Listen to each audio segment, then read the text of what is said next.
Salut! Un petit mot rapide pour vous dire que ces 2 derniers jours, j'ai été un tout petit peu malade, un léger état grippal, et c'est pour ça que je couvre ma gorge avec une écharpe pour éviter le plus possible de lui faire attraper froid, parce que c'est le truc en particulier qui me gêne. En tout cas, on va parler donc du nouvel épisode assez important de cette série, puisque on va avoir la confirmation que Luz va aller au Poudlard du coin.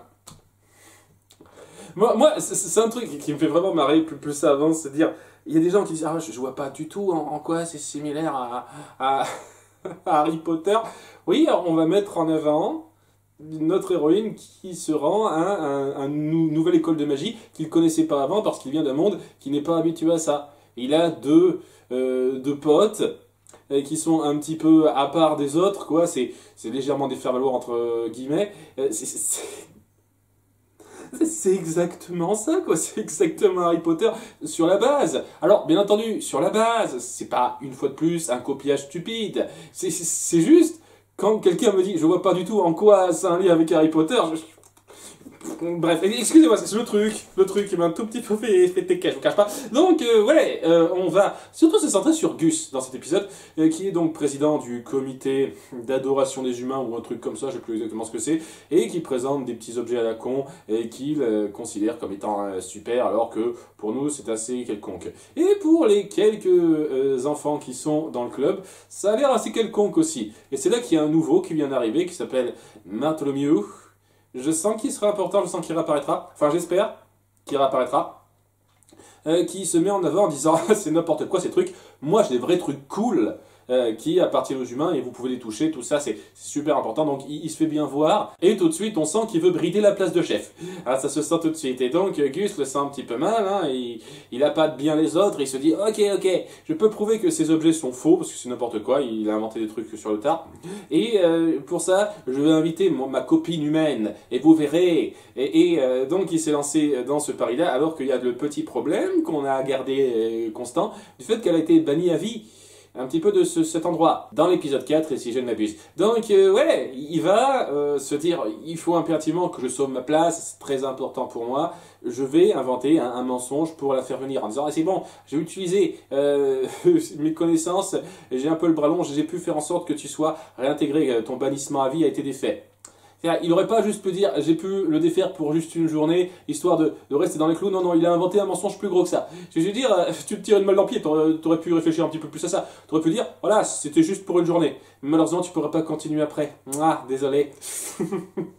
Ça aurait été plus intelligent, mais bon. Et il fait ça un peu sur un coup de tête, et on sent que c'est important pour lui. Et c'est un truc que je peux un tout petit peu loué à ça, une fois de plus, c'est que les actions du personnage sont dues à un désir compréhensible, même s'il va trop loin. Et le truc avec ça, c'est qu'il va avoir le juste retour des choses par rapport à son acte. Donc c'est quelque chose que j'apprécie bien dans cet épisode. Cet épisode qui, globalement, est plutôt bien rendu. Il y a un ou deux détails que j'aurais pas été contre qu'on les gère mieux, que ce soit un peu plus subtil.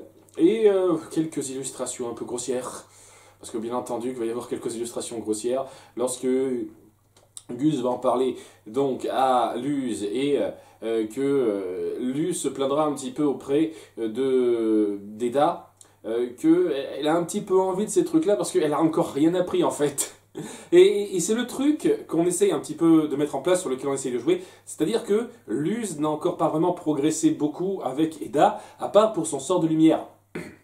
Et pourquoi elle n'a pas essayé de lui enseigner quoi que ce soit depuis? C'est un truc qui est très bizarre parce que ça essaye de montrer qu'Eda a essayé une méthode qui n'a pas marché et elle va avoir ce petit recul de faire en sorte qu'elle suive une voie différente d'elle parce qu'elle sent qu'elle n'a pas la même vibe qu'elle. C'est très joli dans un certain sens, c'est un sacrifice assez joli de la part d'Eda, mais j'aurais pas été contre qu'on appuie davantage des vrais enseignements, enfin des vrais essais d'enseignement de la part d'Eda durant toute cette partie, parce qu'il y a juste eu l'épisode 5 rapidement. Ouais, elle lui a montré comment faire un sort de lumière et après, plus rien. C'est ça le truc. C'est ça qui est un peu dommage. Je pense que ça aurait été plus fort avec un petit peu plus de temps alloué à ça. Mais malgré tout, c'est assez joli puisque on va avoir en parallèle donc Gus qui va mentir à Luz pour lui faire croire qu'elle a accepté, mais en essayant de la cacher malgré tout. Et Eda, parallèlement, qui va se présenter au proviseur Bump, voilà, qu'on a vu déjà 2 reprises avant, qui a l'air plutôt enclin à l'entendre, en dépit du fait qu'elle est recherchée et que les dirigeants de la confrérie des empereurs veulent sa peau à un certain degré, en tout cas ils veulent mettre la patte dessus, il se dit ouais je suis prêt à passer outre ça parce que votre idée de faire en sorte que Luz s'inscrive, je ne suis pas contre, ce serait un programme d'échange très intéressant à un certain degré, seulement voilà, il va falloir corriger certaines erreurs. Alors bon, ça je reviendrai rapidement là-dessus, mais le truc que je trouve intéressant pour l'instant, et j'espère vraiment qu'on jouera dessus plus en détail par la suite, c'est le fait que Bump se sente à part des chefs de la confrérie qu'il a représenté il y a 3 épisodes de ça. Donc, j'ose espérer que vous saurez jouer intelligemment là-dessus. Vous saurez rebondir un petit peu sur cet état de fait, le fait que ce gars, qu'on ne connaît pas très bien pour l'instant, est prêt à laisser passer le fait que Eda est recherché. C'est un truc qui serait intéressant à développer pour la suite. Et si vous ne le faites pas, ce sera un gros manque. Je le dis clairement. Parce que, ouais, vous pouvez pas balancer que quelqu'un accepte qu'Eda soit pas arrêté juste pour arranger le scénario, quoi. Il faut que c'est une suite. Et pour l'instant, je fais pas de jugement particulier parce que je ne sais pas ce qui se passe ensuite, mais voilà, j'ose espérer qu'il va y avoir un suivi de ça. Ne me dites pas en commentaire si ça va être le cas ou pas, je le verrai moi-même, mais voilà, c'est une petite réflexion que j'ai sur le coup. Sinon, ouais, il demande à Eda pour qu'il accepte Luz dans son bahut, ex-île, il me semble que c'est comme ça que ça s'appelle, de corriger toutes les saloperies qu'elle a faites lorsqu'elle était étudiante ici. Et apparemment, ils ont laissé ça en état pendant, je sais pas, 20-30 ans. Je veux dire, Eda est quand même relativement âgée, quoi. Ça fait un petit moment qu'elle est plus à l'école. Et vous avez laissé tous les graffitis qu'elle a fait, tous les trucs qu'elle a dégueulassés. C'est dingue, je trouve ça, c'est dingue, quoi. C'est pas juste faites des travaux d'intérêt public, histoire de corriger ce que vous avez fait, c'est réparer les torts que vous avez causés. Ça veut dire que pendant toute cette période-là, vous n'avez pas pensé à soigner ça vous-même. Vos graffitis qui bougent et vos conneries comme ça, c'est très bizarre, quoi. La politique de cet établissement est un peu bizarre. D'ailleurs, je reviendrai sur un élément très particulier là-dessus, puisque bon, je le redis, il y a quelque chose de très joli dans le fait que Eda soit prête à se sacrifier, à faire toutes ces tâches ingrates pour pouvoir réparer ses torts et faire en sorte que Luz suive quelque chose qui lui corresponde mieux. C'est très joli dans l'idée, et le fait qu'elle se sacrifie pour ça, ça m'a un petit peu touché, je dois avouer. Bref, parallèlement à ça, il y a Gus qui fait visiter l'école à Luz, un peu en loose dé sans qu'elle le sache, un tout petit peu rigolo ça, et qui tombera dans les couloirs sur Bartholomew, ou Bartholomew, je ne sais plus exactement son nom à ce qu'on-là, on sent que le gars se sent un petit peu mal de ce qui se passe, parce que là, il a vraiment amené une humaine, et il se sent un petit peu mal pour sa supercherie qu'il a mis en place, mais il voit un poster de Luz qui est recherché, parce que c'est un truc qu'il a fait, Gus, il a fait en sorte de dégager tous les posters où on disait que Luz était bannie, pour faire un petit peu illusion, donc il a un tout petit peu réfléchi à ça, c'était pas bête ça. Et ouais, on mettra en place quelque chose qui m'a pris par surprise, par 2 fois, et le deuxième coup de surprise était peut-être de trop. Mais avant ça, un mot rapide sur le tour de l'école, où il y a quelques trucs un peu excessifs pour le LOL qui font abuser, quoi. Notamment, il y a une espèce de parodie de Quidditch, parce que c'est tellement une parodie de Quidditch. Je veux dire, les gens qui disent « Ah, je vois pas en quoi ça a un lien avec Harry Potter. » Vous êtes Miro, je suis désolé, vous êtes Miro à un moment donné, quoi. Ouais, c'est une grosse blague débile. Il y a quelques blagues débiles sur la présentation du truc qui fait que ça marche moyen, alors qu'à côté, il y a des trucs qui sont suffisamment logiques, comme le sort de Gus qu'on met en place, que j'espère vous rejouerez dessus plus tard, c'est le fait qu'il peut se créer des clones, et qui peuvent un petit peu faire certaines tâches pour lui, même s'ils sont pas forcément simples à contrôler à un certain degré. Et j'ose espérer que vous jouerez un petit peu là-dessus. Parce que c'est vrai qu'on a un tout petit peu appuyé la magie j'ai oublié le nom de l'autre fille, sur le coup je suis désolé, Willow, voilà, Willow, on a appuyé la magie de Willow, mais pas tellement celle de Gus, donc c'est cool d'appuyer sa spécialité, qui se trouve être la génération clone. Et j'ose espérer, j'arrête pas de dire ça, mais une fois de plus, c'est parce que ça me donne quelques espoirs ce truc-là, et et voilà, j'ai des doutes parce que je suis tombé sur tellement de séries Disney qui n'ont pas su bien gérer leur continuité. C'est pour ça que j'ai ces petits doutes, même si j'ai ces espoirs, vous voyez. Et donc, j'ose espérer que vous rejouerez là-dessus de façon un tout petit peu notable, quoi. Que vous fassiez pas en sorte que ce soit juste un truc rapide d'un épisode et que après ce sera pas du tout une de ses capacités spécifiques, quoi. J'ose espérer. Donc, ouais, il y a ça qui est montré. Et donc, il y a le moment de la présentation de Luz à son comité d'adoration des humains, ou je sais plus trop comment il appelle ça, où Bartholomew,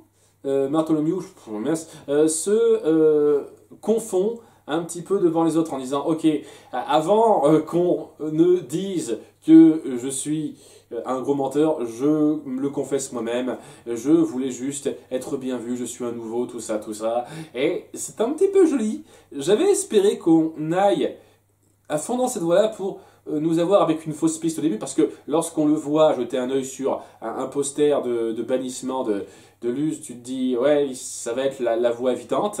Et c'est pour faire la double surprise, parce que c'est un mensonge, c'est un jeu qu'il a fait. C'est un connard fini, en fait, le gars. Et il voulait juste le pouvoir et le drame. Et il pouvait pas avoir le pouvoir tout de suite, mais il peut avoir le drame en dénonçant Luz. Et je sais pas. C'est pas grave dans un sens, vous avez assumé ça et c'est pas mauvais du tout dans l'épisode en lui-même. C'est juste que je n'aurais pas été contre que vous partiez sur cette approche où vous allez contre les attentes.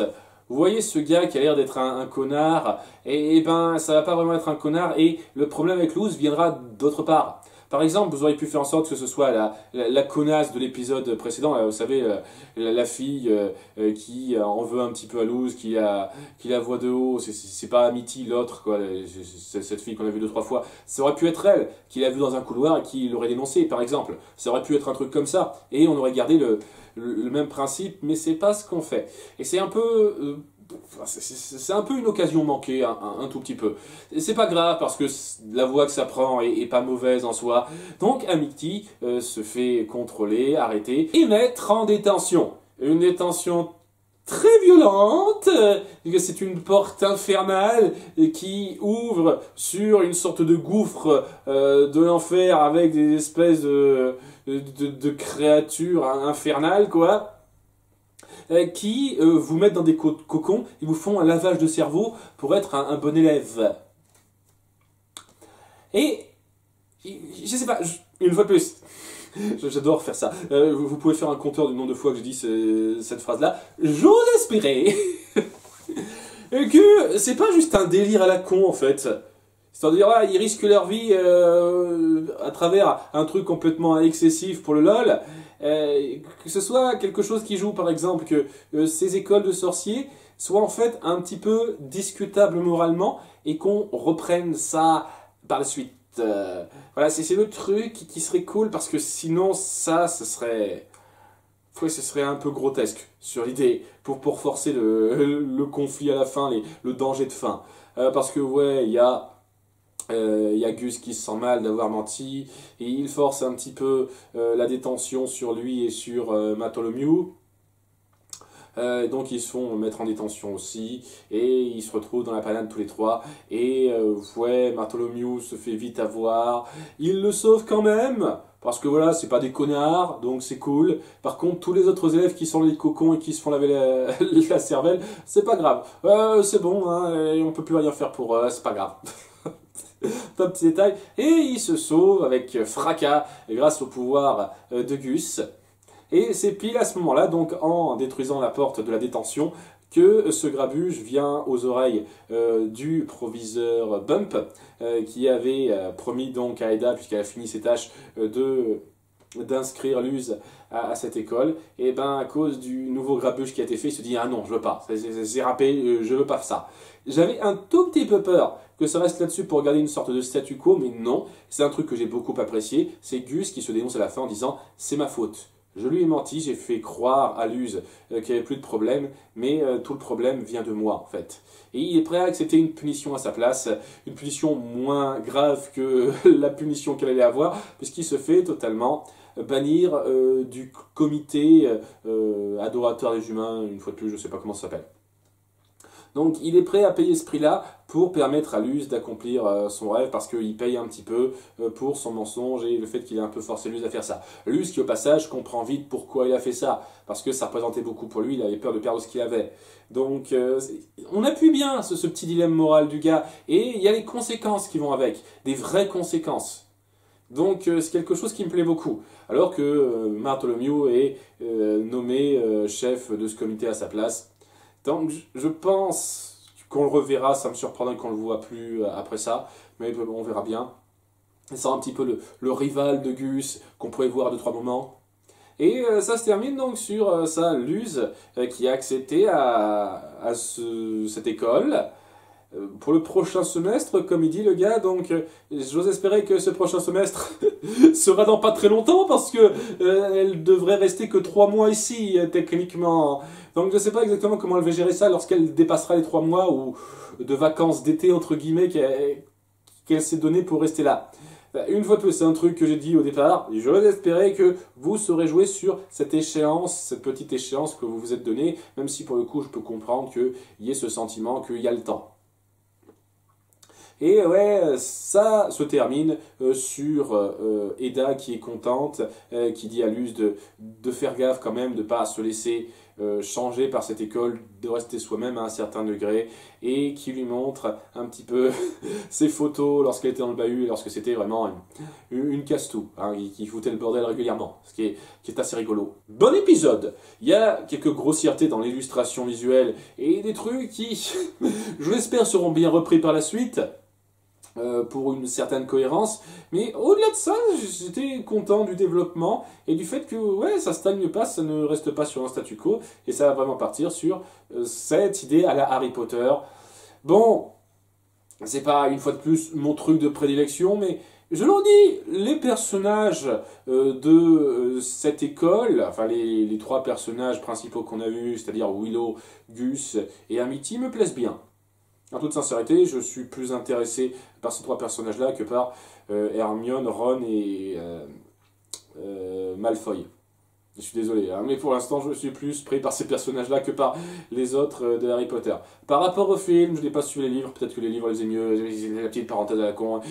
Pour ceux qui ne savent toujours pas, je ne suis pas un grand fan de Harry Potter, même si je ne déteste pas. Donc, ouais... Ça part sur quelque chose et ça l'amène plutôt bien, avec une petite morale bien fichue, j'ai bien aimé, bien aimé. Et on verra si ça continue sur cette voie-là. A bientôt pour l'épisode 10, bye!